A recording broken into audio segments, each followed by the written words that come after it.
Welcome to Manager Tools. Don't use consensus. This cast answers these questions. How should I make decisions with my team? How can I include my team's input? Should I use consensus? Well, if you want to answer these questions and more, keep listening. Here we go.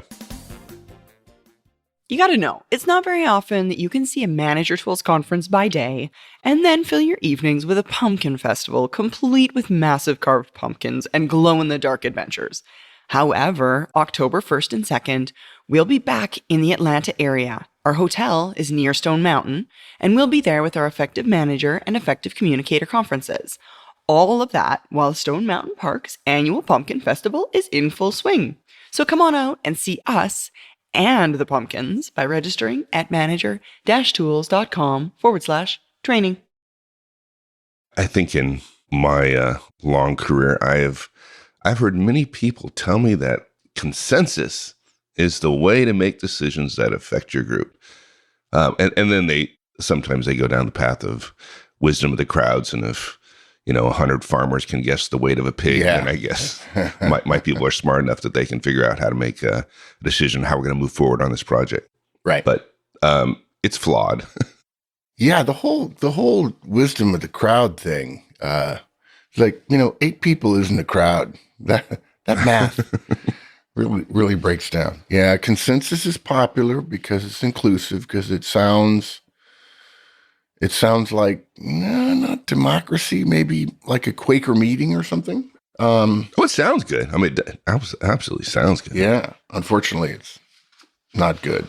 And not good, we mean not effective, right? Some people may think it's good because it's inclusive and all that. Feel good, sure. But it's not effective. And you're a manager, and of course, you're paid for results. So if you just want to ignore the fact that you're responsible for results, feel free. Yeah, go for it. So first, let's describe what consensus is, which will surprise some people.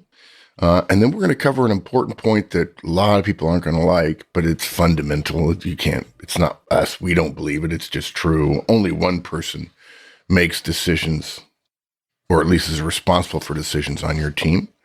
Then we'll talk about how consensus squelches dissent, and that true consensus, if you really use it right, actually empowers people to veto your work. And then finally, because some people still feel strongly about it, we're going to give you a little bit of an out about how you can use it if you're going to try it, which we don't recommend. Good. Okay, so let's do the thing that I'm thinking is probably impossible, is define consensus. So have at it. Good luck. Yeah, there's you could spend half an hour looking at various definitions and go scratch your head a little bit. Basically, it's roughly defined as a feeling of agreement among people, a group of people. Okay. We say roughly defined because there are a lot of different definitions. All of them, though, generally agree that the idea behind consensus, the root of the word, comes from the feeling of the group. In fact, some of the definitions, and I had known this, but when I read the definitions reviewing the cast, I kind of went, it's worse than I thought. The word harmony comes up. I don't know, most corporate organizational missions and mottos and so on, harmony is not more like achieving some reasonable modicum of not fighting as opposed to harmony. Look, we're all in favor of harmony, folks. We are. But when it comes to decision-making, actually the history of decision-making, I just finished reading a 900-page book called Strategy. And before that, I read a book about decision-making. And it's just harmony is not something that comes up very often. There are also a lot of uses of consensus where it basically says that everyone agrees. And I think that implies sort of a black and white, either you say yes or you say no on a topic, and then therefore everybody has said yes, which is misleading because that's not, in our experience, how people think about things. But look, it's really hard to find people to tell you that their definition of consensus, everybody agreeing, it means unanimity, which is another decision model, if you will, that gets everyone agreeing. You have to achieve unanimity. But at least in unanimity's case, there's a vote. Unanimity implies a vote, whereas in consensus, they're just kind of a sense or a feeling. And to us, one of the things that's always bugged me about consensus is you just have a lot of questions about the use of it. And whenever we've taken a topic and the word causes me to question it, I go and look at definitions and usage and so on. And definitions, I don't like it when a book starts, 250-page book, and the definition of the word is blah, blah, blah. And then they create a straw man and beat the straw man down. So in my mind, definition is not as important as usage. So you start asking questions about consensus and you realize it doesn't hold water, at least for most operational, tactical, even strategic decisions that exist in organizations. If one person doesn't feel good about a decision before the group, has that group reached consensus? There are some people who will tell you, many actually will tell you, no, hasn't reached consensus. If a vocal minority of your team wants to do something, but the majority disagrees, but does so quietly, in other words, they disagree, but they're not going to make a stink, is that a consensus? I've had many people tell me no, but in fact, I think it is. If everybody agrees on a topic, but nobody cares, like, sure, whatever, I don't care. Would you say you've reached consensus? Literally, nobody cares enough to, right? Right. You've reached apathy. That's Mutual apathy. There you go. New idea. My definition of my decision model is apathy. And then you start thinking, if feelings, how people feel about this, are part of the approach we're applying, if nobody feels anything because they don't care, how big of a resounding vote of appreciation or whatever does that leave for consensus? Anyway, if 9 out of the 10 people on your team strongly agree to something, they feel harmonious, but one person says, I can't decide. On the other hand, he also says, but I don't feel good about the idea. Is that consensus? What if one of the people on your team says, I'm not against the idea, but I'm still angry that my recommendation wasn't given a fair hearing, so I can't commit to feeling good about this. I don't feel good about it. I don't feel harmonious with everyone else. Have you achieved consensus? I would say the answer is no. Okay. And then, okay, if 9 out of 10 people on your team it matters versus, say, 6 people out of 10 liking an idea, aren't we really just voting? But the problem is voting is about numbers and consensus is about feelings. And the consensus generally doesn't say anything about majority. But voting, majority is a fundamental principle of it. Here's the other thing that I think in common usage makes consensus a bad idea. Ask 10 people how they define consensus and see how many different answers you get. If we can't agree, although that said, we've mentioned it a few times over the last 14 years, Mike, and we've given a clear definition, which we'll give again in a second. So if you ask 10 people who are Manager Tools listeners, no fair. But look, if we can't agree on what we're going to do and how we're going to do it, why would we expect that process to lead to good decision outcomes? It won't.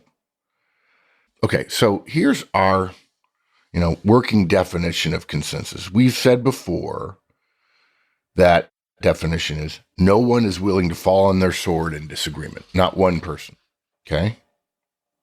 Now, that's useful persuasively. I think it helps clarify how you approach the process by which you reach a decision when you need input from your team. But it really doesn't, it's not dispositive. It doesn't address potential gray areas and so on.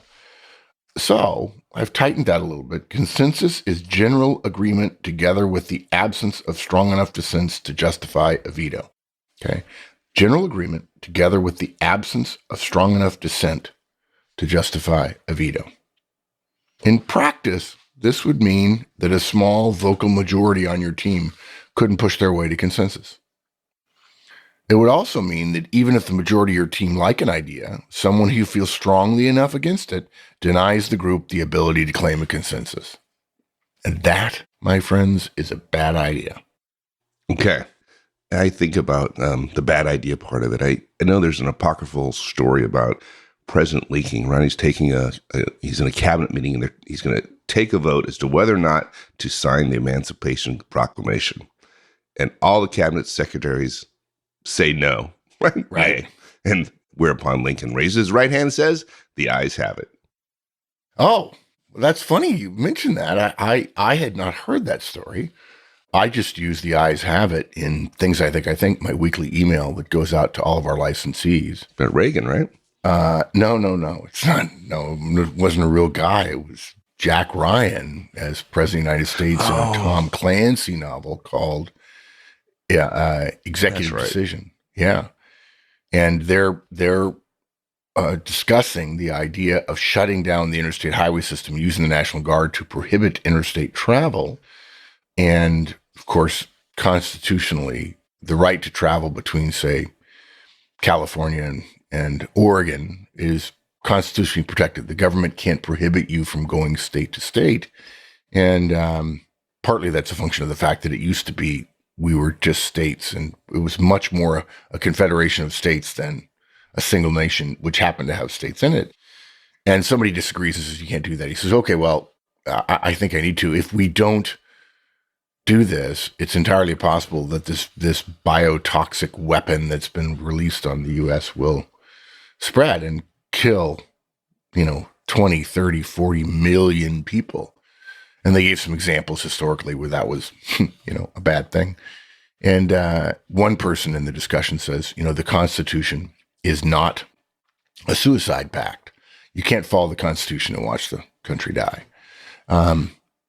And so the president, Ryan, says to everybody, okay, let's discuss. And they discuss. And then they came back. And there's like 20 people in the room, and 4 people voted yes, and like 15 or 16 voted no. And President Ryan says, the ayes have it. And then turns to the Secretary of Transportation and said, you will close the interstates. And he says, no, sir, I won't. I think that's illegal. And he says, okay, I've accepted your resignation. Turns to his deputy and says, you'll do it, right? You'll do it, right? And yes, sir. The young lady who was the Assistant Secretary of Transportation nods her head and says, yes, sir, I will. I didn't. That's It's a much better example. Although it's a well-known story. But I guess the point I brought it up was it just isn't as just one example of why consensus is bad. There's some people with some pretty messed up thoughts in the world. And you get a group of those people together and you make decisions based on consensus, you're going to end up with some pretty hideous stuff, right? Yeah, you're going to satisfy a stick in the mud. You're going to have to contort yourself around a person who has discovered that your decision model essentially plays to their separateness. Many of us have been on teams where one person just didn't feel like a part of the team. Maybe he or she had been mistreated in the past. Maybe they were frustrated. Maybe they were very close to retirement. Maybe they didn't get along with the previous boss, or maybe they didn't get along with you, the boss. Maybe they got turned down for promotion. Maybe they didn't, who knows? Maybe they're legitimately struggling in their personal lives for whatever reason. Someone who doesn't necessarily have the best interest of the organization and your sub-organization at heart suddenly realizes you've given them a wedge, a lever. Yeah. Well, on the other side, it's if you're listening to Manager Tools, I suspect you don't fall into this group. But consensus as a decision-making process, in my experience, is often used as a way for a manager, somebody who is responsible for escaping the responsibility that they have. And you don't. If you're a manager, you're an executive, you're responsible for that organization. Yeah, that's interesting. And consensus, you can say, well, the team, I'm sorry, boss. We just went out of business, but the team thought that was the best way to go. It's like, no, I'm sorry. Only one person makes your team's decisions. And that's you, right? If you're the manager, it's you. So consensus can't be used as a way to escape responsibility because you're still responsible. Yeah, our underlying disagreement with the idea of using consensus on a regular basis, or if you don't use it regularly on something important, is that when it comes to managing, you are the only person empowered to make decisions for your team, no one else. If you were to say, the team voted and they chose A rather than B, what that basically means is you used a decision process that provided input to you, and you decided to make your decision based on that. Now, that may surprise you, but that's the underlying principle. We're not aware of any professional organization which requires a certain decision-making process. We're not even aware of any professional organization that encourages a certain decision-making process throughout the organization, through all levels, hierarchy of leadership. And look, it's probably a surprise to hear it, guys, but the near universal absence of decision-making guidance points to one conclusion. Managers alone are imbued with decision-making authority, to include decision-making process authority for activities for which they're responsible. Basically, when you think about it, this relates to that old aphorism that a manager or leader is responsible for everything her group does or fails to do. And that follows inevitably from the linking, which is necessary, of responsibility and authority. People don't think about responsibility and authority all that often together, but if you doubt it, think about what happens to someone who has authority without responsibility, or somebody who has responsibility without authority.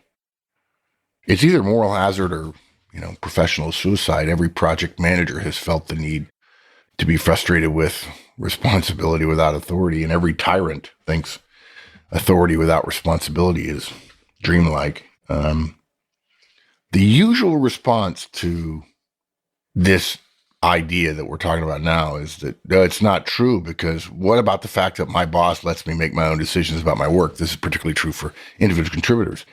And there's also, unfortunately, there's also a principle that says decisions can be delegated. And a similar principle that decisions are most effective when they're made by the most responsible party, the person doing the work.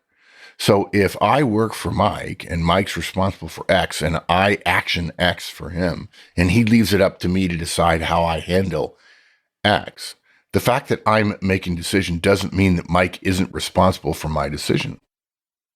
Okay. And we don't want to get too theoretical. We're not suggesting you have to make all your team's decisions. We're on the other side of that bet. Delegate action to decisions more.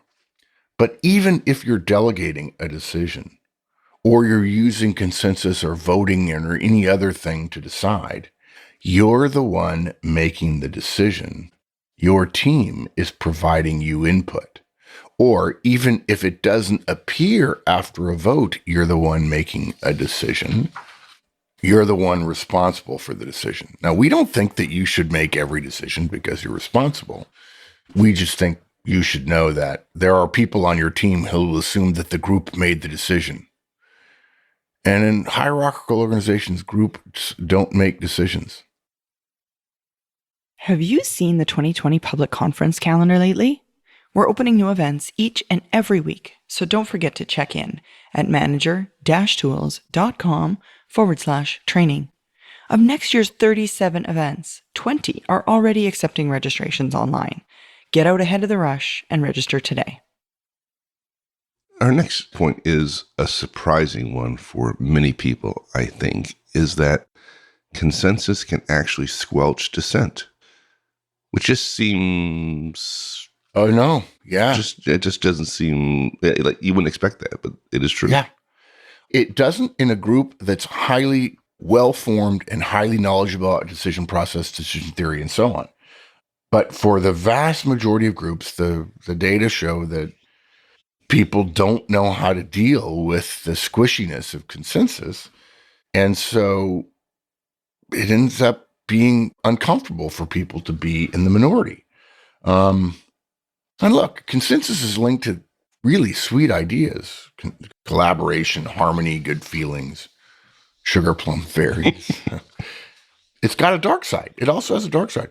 A vocal majority or even a vocal plurality can shame the minority into going along. After all, there's no vote. The majority knows that. And the majority knows that even if the minority disagree, consensus takes into consideration the degree of their disagreement. If you disagree with me, but you're not willing to fall on your sword about it, that's consensus. You and I agree enough to go forward. Even voting, which we also don't recommend other than which restaurant to go to. Even voting has less of a chance of discouraging the minority on your team, believe it or not. Voting's broadest meaning includes equality of individuals and equal representation. One person, one vote. If I vote and lose, the counting was clear and the principle of the process is well established, and there are ways to address deadlocks and so on. I had, the other problem with voting, and I've seen this where the boss says, okay, we're going to vote on this. And then everybody votes and the boss knows it's the absolute wrong thing to do. And so they throw away the vote and said, yeah, we're doing this. Yeah, well, that's the whole other thing we don't even address here. The problem is if you think you're going to get consensus around something and you end up with 2 people out of 6 or 8 that are willing to fall on their sword, and then you take back the decision model. There you go. And say, okay, sorry, guys, this is the way we're going to do it. It's like that old, we've said this before. If I ask you to do something, if you work for me, and you say no, and then I raise an eyebrow, if I could, and say, yeah, I don't think you understand what's going on here. I'm not really asking. I've basically sent a message that I am the pure authority here. And even when I ask you for things, I expect you to tell me what I want to hear. You talk about destroying trust. So same thing here. Okay, we'll use consensus. Now, you assumed you were going to use consensus because people were going to behave professionally. And you are describing what these 2 people who are disagreeing, falling on their swords against you are as unprofessional. And that's why you're willing to change your decision model. But don't expect to get any other input on decisions other than what people think you want going forward if you change your process in order to get what you want, especially if you change your process arrogating power up to you after you've tried to democratize it or delegating power, if you will, in some way. It's like that FedEx commercial where they're trying to cut costs. Okay, people, let's cut costs, ideas. And one guy who's dressed sort of slobbishly, he's just not, doesn't look sharp, says, I know we can use FedEx for all of our shipping and save 10%.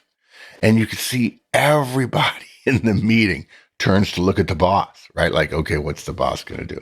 Now, that's not the point of the story. The point of the point of the joke of the commercial, which is in the commercial, the boss, who looks like central casting for a CEO, says, okay, people, here's what we're going to do. And he uses hand chopping motions and so on. He goes, we're going to go with FedEx and save 10%. And everybody goes, hey, great idea, sir. Yeah, great idea.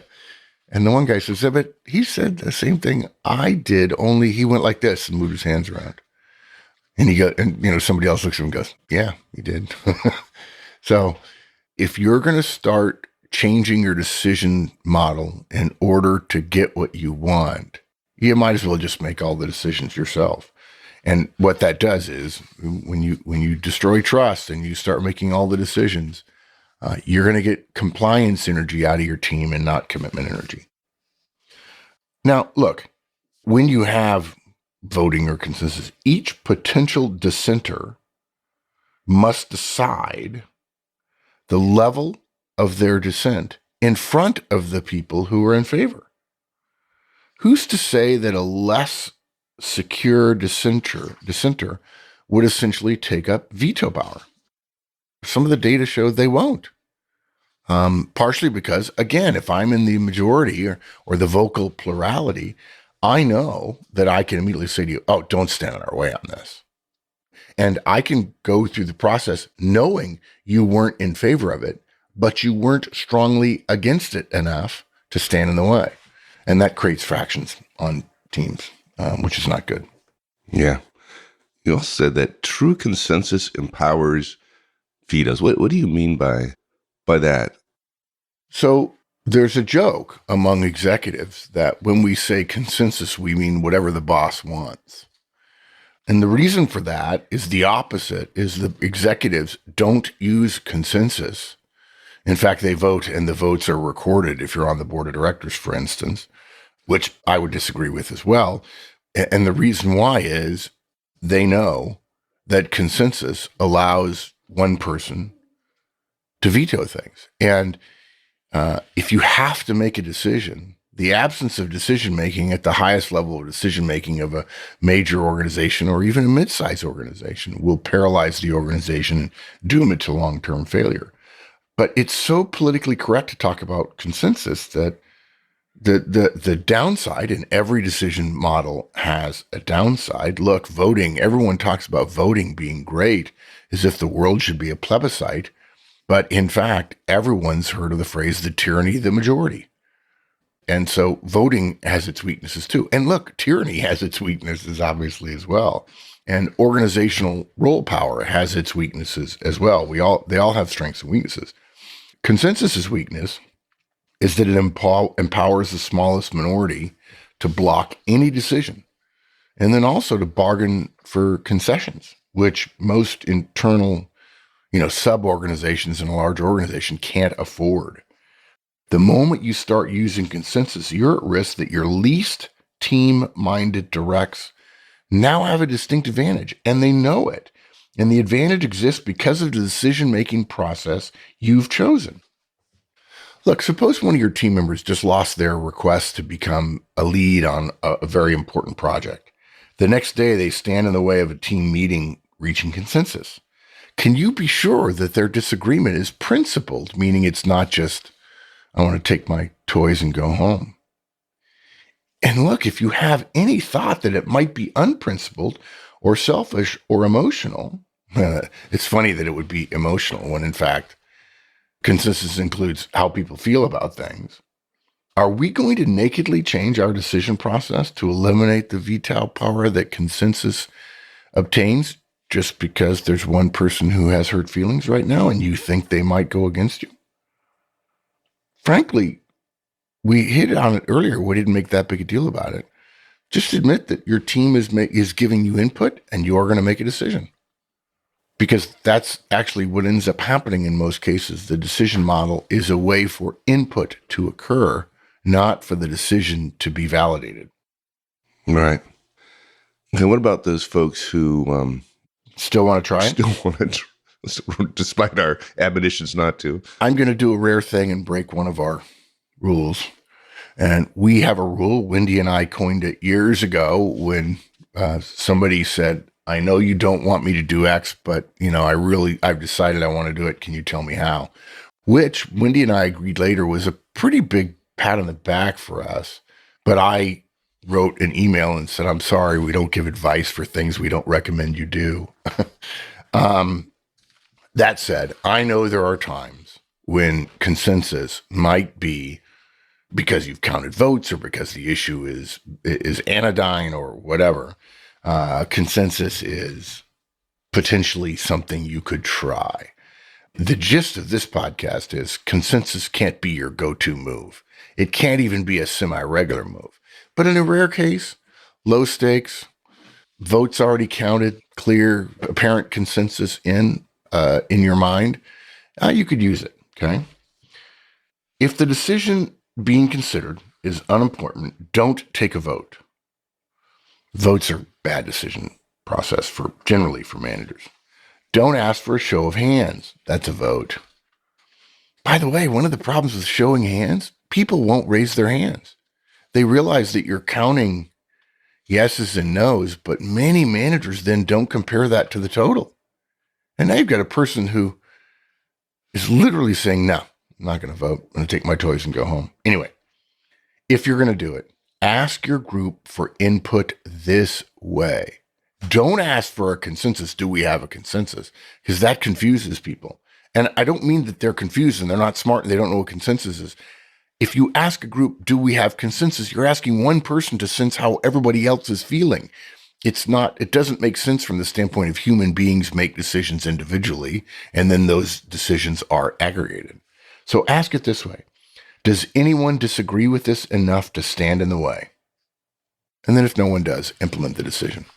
But that's the way you find out that you don't have consensus. So the way you achieve consensus, interestingly enough, is the absence of something. So summarizing, there's not really a consensus on what consensus is. That's not a good look for our decision-making process. That's not a good sign for the value of consensus. And, it is akin to the parable of the three blind men touching the elephant. More importantly, let's not kid ourselves that all of our team's decisions are ours, whether it's explicitly stated or not. All the discussion and voting and coalition building and even pre-wiring, that's not decision-making. It's input for the manager's decision. That's it. All right. So we have a tradition, or a recent tradition, of thanking people who have supported us in the community for many, many years. Who do you want to talk about today? Brian Fries. Brian has been with us. Actually, our data shows that he just logged in recently, but he's been with us since the very beginning. He was one of the first 10 licensees. Wow. There have been some licensees that for whatever reason they're no longer with us or whatever, but we get emails every once in a while from people who have retired and said, "Look, I'm retired, want to fix income. I don't really need manager tools anymore, so I'm not going to be a licensee."